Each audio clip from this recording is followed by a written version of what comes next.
The little epistle written by James is one of the most practical books in the entire Bible, but it presents a questionable challenge, one of perfection, of completeness.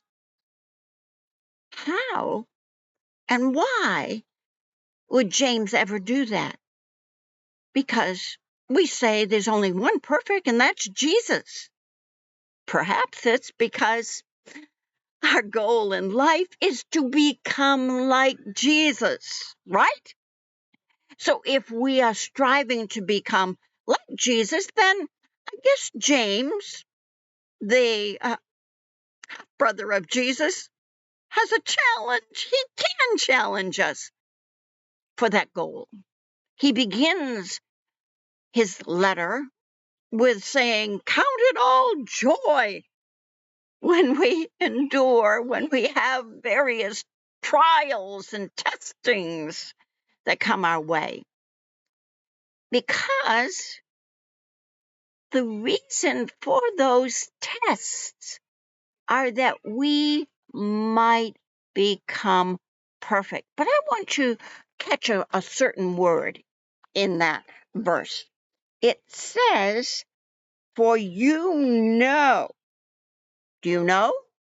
That you know that the testings of your faith produces steadfastness.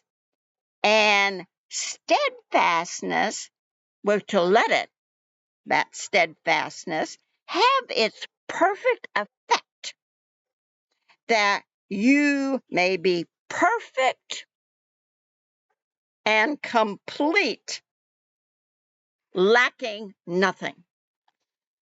That's the theme, because when we get to the very last chapter, we get that word again, steadfastness, steadfastness.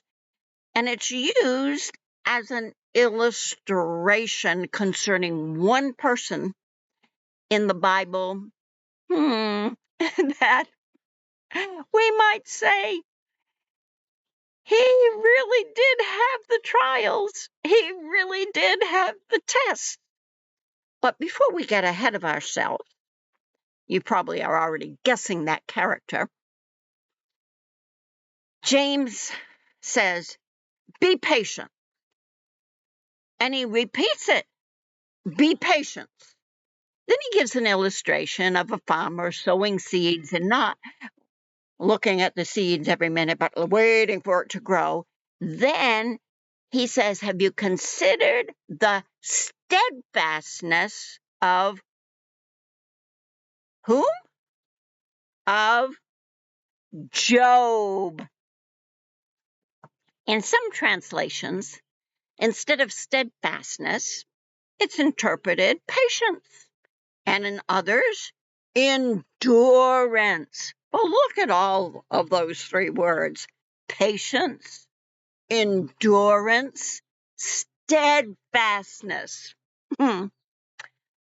Those are character building elements that come to us through the trials that test our faith.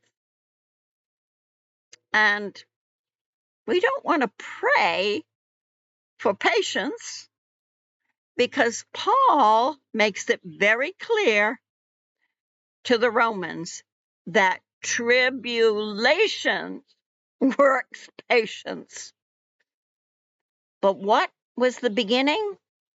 We're going to count it all joy. So the next time you go through a trial, the next time you have a test, you're going to say, "I count it all joy," because it's working in me and I'm letting it. I'm letting it. Are we letting it? I'm letting it have its full effect on my life to grow me to become more and more like Jesus. God bless you and make you a blessing.